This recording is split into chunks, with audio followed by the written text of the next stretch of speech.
Hello, and welcome to the Cake Warlord's reaction to Dinosaurs on a Spaceship. Now, one thing I'm going to mention here is that this episode was written by Chris Chibnall. I've never been quite sure how to pronounce it, actually. But yeah, he wrote a couple of Torchwood episodes, and he also wrote the Torchwood episode Day 1. Yeah, that guy.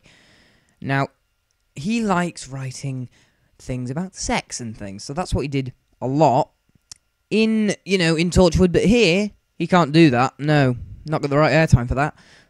So, what does Chris Chibnall think?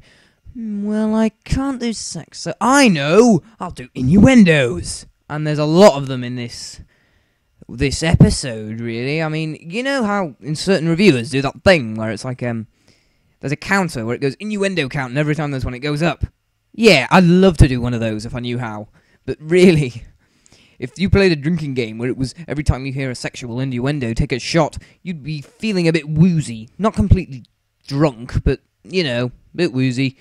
But all in all, as an episode, yeah, I liked it.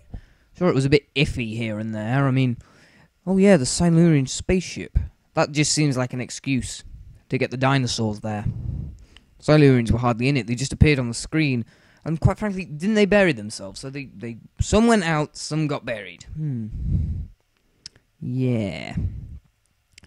I also liked a couple of other things about this. For instance, Rory's dad was amazing. He was fantastic.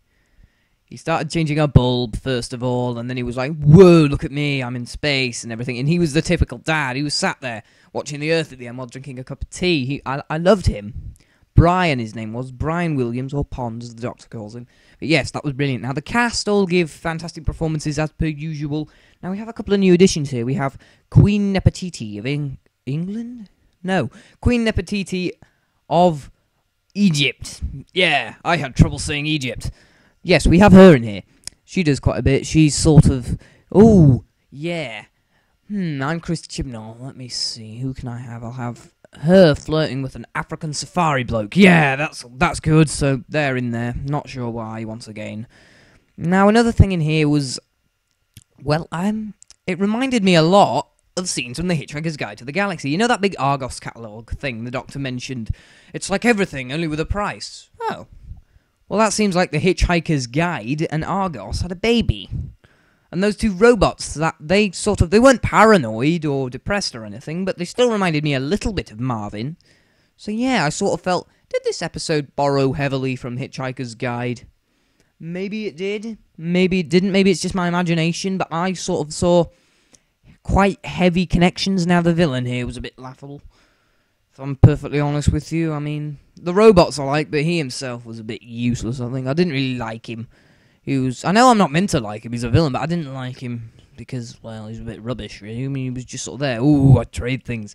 Yes, we ejected the Silurians so we could get to the dinosaurs. Oh, okay. That's very villainous and all, but still, you're an old guy on crutches. You got kicked over. It just didn't really work.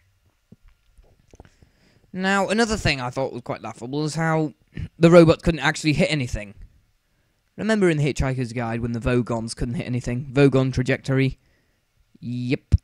Told you it borrows from Hitchhiker's Guide. Anyway, yeah, that was a bit like, why can we never meet anyone who can shoot straight? That was a Red Dwarf reference. Okay. So, all in all, was just... well, I've seen Chris Chibnall write far worse. I mean, Day 1...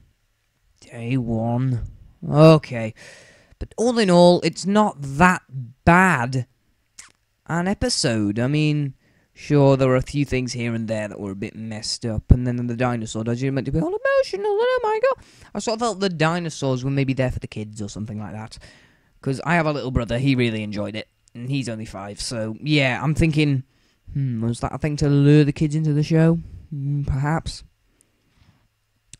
Yeah. So, all in all, I think I'll give this an out of 10 rating. I'd maybe give it 6 or 7 out of 10. I mean, it wasn't brilliant. If you ask me, I mean, the innuendos, they just weren't really called for. And to be quite honest with you, I still haven't forgiven Chris Chibnall for Day 1. Okay, but all in all, it was a good episode, a bit plot-holy, because, yeah, there's one thing the doctor told me, it's press buttons. Despite the fact this could do absolutely anything, it's miraculously going to work. Chris Chibnall again. But all in all, I enjoyed it. It was good. 6 or 7 out of 10. Thank you for listening to my reaction video, and please subscribe and comment and yada yada yada. Bye bye.